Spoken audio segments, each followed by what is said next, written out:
selama 3 bulan kurang lebih saya tidak pernah merasakan tidur.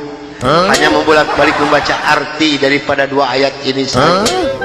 Pak, apakah boleh saya bertanya kepada Bapak tentang ajaran agama Islam? Dengan senyuman yang manis, muka yang cerah.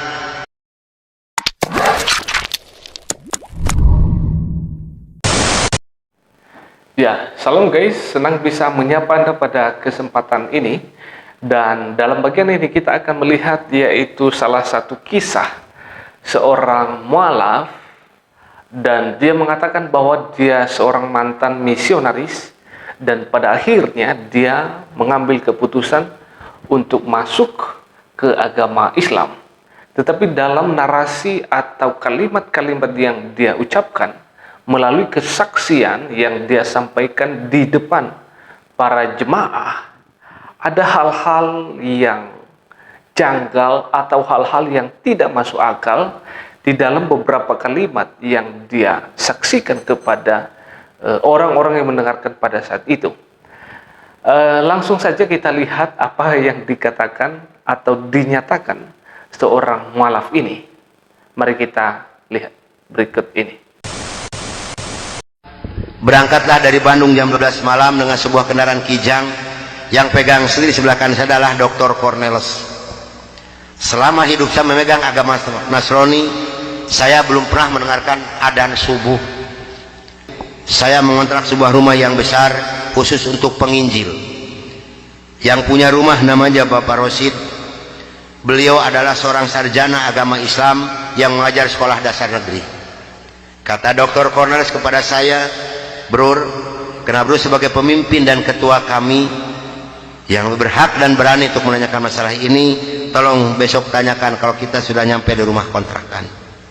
Oke, besok akan saya tanyakan. Begitu saya nyampe di rumah kontrakan, kendaraan saya masukkan ke dalam garasi dan sebagian barang-barang diturunkan. Kira-kira jam 7 pagi Pak Rosid ini keluar dari rumahnya mau mengajar.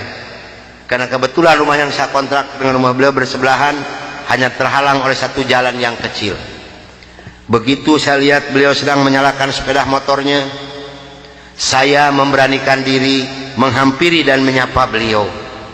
Kata saya, "Selamat pagi Pak." "Oh, selamat pagi Bapak Pendeta, kapan datang dan apa kabar?" "Baik Pak, dan baru saja saya tiba." Ngobrol punya ngobrol. Akhirnya saya memberanikan diri kepada beliau menanyakan tentang ajaran agama Islam. "Pak, apakah boleh saya bertanya kepada Bapak tentang ajaran agama Islam?" Dengan senyuman yang manis, muka yang cerah, beliau memberikan jawaban kepada saya. "Silahkan Bapak Pendeta." Dengan senang hati dan kedua tangan saya terbuka, insya Allah apa yang akan Bapak Pendeta tanyakan akan saya jawab. Mari Bapak Pendeta kita ke dalam rumah. Jangan ngobrol di luar, lebih luasnya kita ngobrol di dalam rumah. Saya dibawa masuk ke dalam rumah beliau, sehingga beliau ini berani mengorbankan tugas negaranya, tidak jadi mengajar karena ngobrol dengan saya sampai jam 3 sore. Yang pertama sekali saya tanyakan kepada beliau adalah tentang azan. "Pak, kenapa orang Islam ini kok adanya aneh-aneh?" "Aneh-aneh bagaimana Bapak Pendeta?" "Tadi begitu saya masuk sini, terdengarlah suara adzan yang asing di kuping saya. Ada kata-kata aso. Aso apalah saya tidak tahu Pak." "Oh betul Bapak Pendeta, itu adzan subuh pakai as-sholatu khairum minan naum." "Apa artinya Pak?" Beliau memberikan jawaban kepada saya, "Lebih baik sholat daripada..." Bukan semakin tertarik kepada Islam, tidak, tapi saya semakin membenci. Kenapa? Karena iri di dalam hati saya. Kenapa orang Islam ini berani meninggalkan tidurnya untuk melaksanakan ibadat kepada Tuhannya dengan kata-kata yang ada di adzan ini? Maka timbullah kata-kata yang keluar dari mulut saya yang sangat dan sangat menyakitkan Bapak Rosi dan umat Islam yang lainnya. Kata saya, kalau begini orang Islam ini lebih goblok lagi. Kapan molornya kalau sholat melulu? Dulu sebelum saya mengenal kepada Islam, banyak sekali yang beliau terangkan kepada saya tentang ajaran agama Islam. dan akhirnya beliau memberikan satu Al-Quran dengan terjemah produksi Departemen Agama.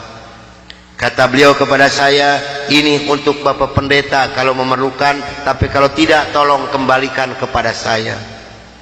Saya terima ini Al-Quranul Karim. Kira-kira jam 3 lebih saya keluar dari rumah beliau, masuk rumah kontrakan saya. Begitu saya nyampe di rumah kontrakan, saya langsung ditegur oleh rekan-rekan saya, termasuk oleh Dr. Cornelis dan Dr. Johan. Dari mana Brur, kok dari pagi sampai sore begini baru pulang? Sedangkan jam 4 sore ini Brur harus memimpin kami untuk membawa umat Islam yang ada di kampung Prapanca ini. Maka saya katakan kepada rekan saya bahwa saya sudah menanyakan tentang azan dan saya diberikan satu Al-Quran ini. Ini ditertawakan semua oleh rekan saya. Seharusnya sore itu saya memimpin penginjilan, entah kenapa saya ini malas sama sekali untuk melaksanakan tugas. Mungkin ini sudah jalan dari Allah Subhanahu wa Ta'ala. Maka saya punya tugas, saya serahkan kepada Dr. Cornelis dan Dr. Johan. Brur, tolong pimpin misi kita ini, tolong pimpin penginjilan kita ini, bawa umat Islam sebanyak-banyak yang ada di kampung Prapanca ini, dan ini dananya 16 juta, tolong bagikan kepada mereka. Pakaian, beras, indomie, susu, gula pasir, dan kebutuhan hidup sehari-hari yang sudah tersedia di dalam kendaraan, silahkan Bro bagikan, harus tepat pada sasaran. Ya, baik. Ya, dalam bagian ini dia mengatakan bahwa setelah dia memperoleh Al-Quran, maka tugas pelayanan atau tugas penginjilan yang diberikan kepadanya dialihkan kepada teman sepelayanannya.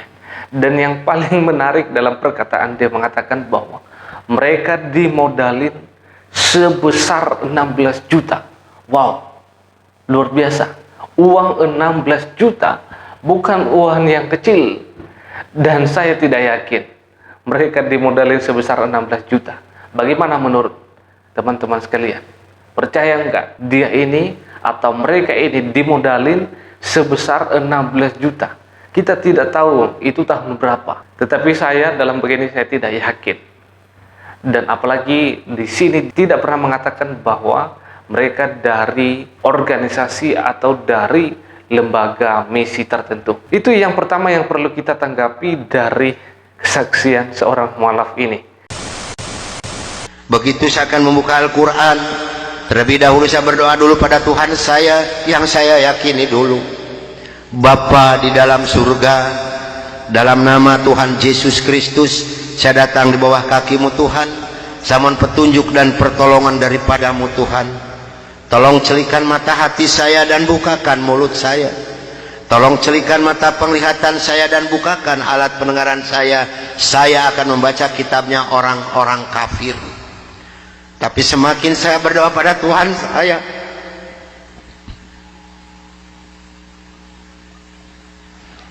semakin terbukalah dalam Al-Quran ini.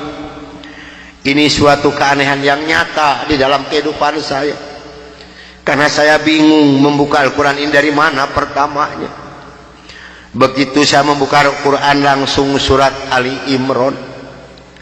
Di dalam surat Ali Imran ini timbul kembali keanehan yang kedua di dalam benak saya.